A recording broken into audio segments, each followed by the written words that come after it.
Hello everyone. तो part 2 में start करते हैं हम 8.2 एक्सरसाइज जो है। यहाँ पे आपको दिख गया होगा 8.2 का पार्ट 2 यहाँ तक करवा चुका था।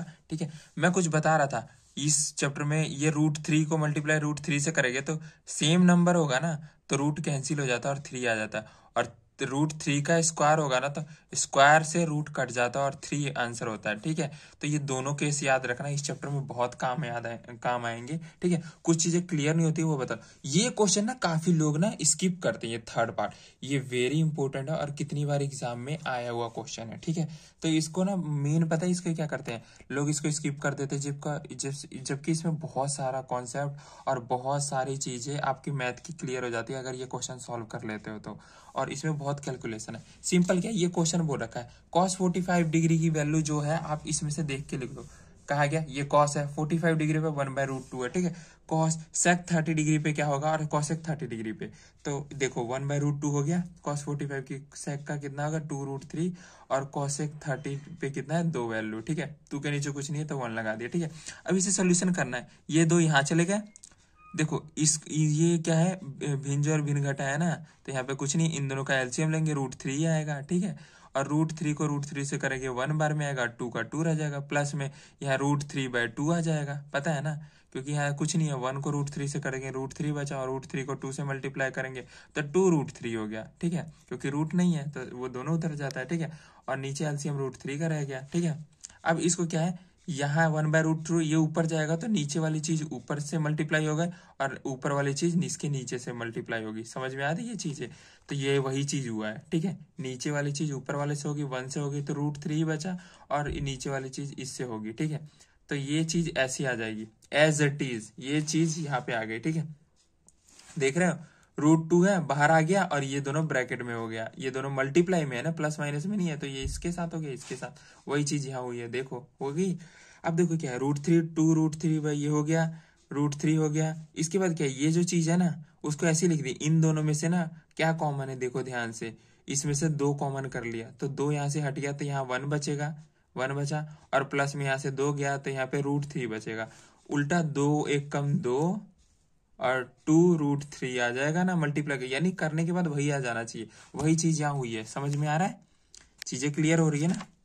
हाँ सॉरी, √3 हो गया। √3 का ये √3 क्या होगा, √3 को √2 को √2 से मल्टीप्लाई करेंगे, √2 को 2 से मल्टीप्लाई करेंगे तो 2 आगे आ जाता है। क्योंकि √2 के बाद 2 नहीं लिख सकते, इसका यही कॉन्सेप्ट होता है। ठीक है, ये यहाँ पे लिख दिया। फिर देखो क्या होता है गाइस, ये रेशनलाइज तो आपने सुना ही होगा, रेशनलाइज नहीं सुना तो मैं बता दे रहा हूँ। रेशनलाइज क्या होता है, ये देखो कभी भी नीचे वाली जो संख्या है ना उसका रेशनलाइज करेंगे, सेम ऐसी संख्या ऊपर लिखेंगे, बस साइन चेंज होगा। यहाँ प्लस का होगा, यहाँ प्लस का है ना, ये कुछ नहीं है तो प्लस का ही है, तो इसको माइनस में 2 बार लिख देंगे। ऊपर वाली चीजें लिखेंगे तो ये देखो ये सेम आ जाएगा, इससे ये मल्टीप्लाई करेंगे तो ऐसा आ जाएगा ना, और इससे ये मल्टीप्लाई करेंगे तो मैंने क्या बोला है, कभी भी रूट वाली चीजें आए तो वो सिर्फ 3 बच जाएगा। और स्क्वायर होगा, देखो एक प्लस में एक माइनस में है तो स्क्वायर होगा ना, a - b का होल स्क्वायर हो जाएगा ना, तो 1 का स्क्वायर 1 ही रह जाएगा और √3 का स्क्वायर, यानी रूट से 3 कट गया, वही काट रखा मैंने, तो क्या बचेगा 3। समझ में आई, ये चीज ऐसी रह गई। देखो यहाँ पे ये एक बार प्लस में एक बार माइनस में है तो 1 का स्क्वायर हो गया ना, 1 का स्क्वायर हो गया, √3 बेशक प्लस माइनस में है तो 1 का स्क्वायर ये हो गया, a² - b² वाला हो गया, एक बार प्लस में एक बार माइनस में लिखा हुआ है तो ये बन जाएगा ना, बन गया। समझ में आ रही है। अब देखो इन दोनों को स्क्वायर कर दिया तो एक तो रूट कट जाएगा स्क्वायर से, जैसे मैंने अभी कॉन्सेप्ट यहाँ बताया था, कट जाता है। ठीक है, उसके बाद चलते हैं यहाँ पे। देखो गाइस अगला यही कट जाएगा, ये रेशनलाइज में बच जाएगा, जो चीज रेशनलाइज में बच गई यहाँ पे आ गई ना 3। अब देखो √3 1/√3 लिख दिया, √2 का रूट 1 में से -3 गया तो माइनस का 2 बचेगा, क्योंकि बड़ा किस पे साइन है, बड़ी साइन माइनस का है तो -2 बचा। अब देखो -2 को आगे ले आएंगे, 2 को 2 से मल्टीप्लाई करेंगे 4 और √2 रह जाएगा। समझ में आ रही, ये चीज ऐसे ही कॉन्सेप्ट क्लियर हो गया। अब देखो मेन है कि हमें नीचे रूट रहने ही नहीं देना, इसलिए फिर से रेशनलाइज करा, और रेशनलाइज करते के साथ ही हमारे पास क्या आंसर है, मेन हमारा ये था कि यहाँ पे रूट से करा तो यहाँ पे भी √2 से करा नीचे का, तो रूट से रूट हट जाएगा, बताया था कॉमन नंबर होता है रूट हट जाता है, 2 बच जाता है, तो 4 को 2 से करेंगे। ठीक है, यहाँ पे √3 को देखो क्या करेंगे, √3 को यहाँ पे करेंगे √2 से, कितना हुआ, रूट अलग अलग नंबर है तो मल्टीप्लाई हो जाएगा, तो √6 हो गया और अंदर का अंदर ही रह गया। ठीक है, अब अगले पेज पे चलते हैं।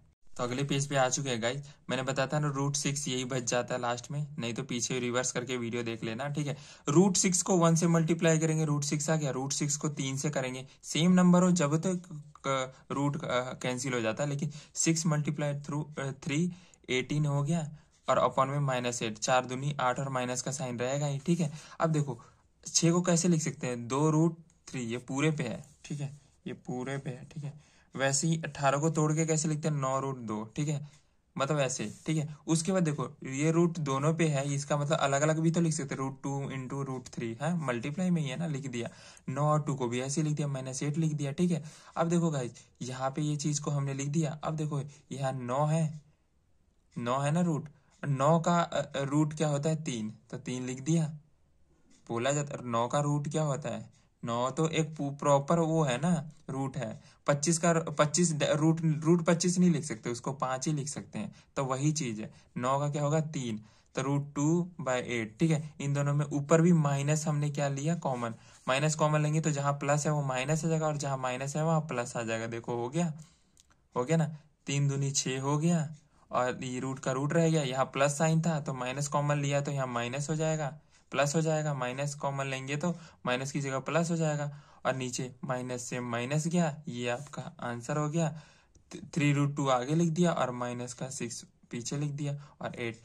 अब समझ में आया ये कितना कॉम्प्लिकेटेड था, आसान नहीं है। इससे ना आपका इरेशनल भी समझ में आ जाता है, रैशनल के कॉन्सेप्ट सही है नहीं, आपकी कैलकुलेशन भी पता चल जाती है कि अगर ये आंसर सही आपका आ रहा है तो आपका माइंड किस तरीके से जा रहा है। तो एग्जामिनर इसीलिए ये क्वेश्चन देता है कि आपका माइंडसेट पूरा चेक कर पाए।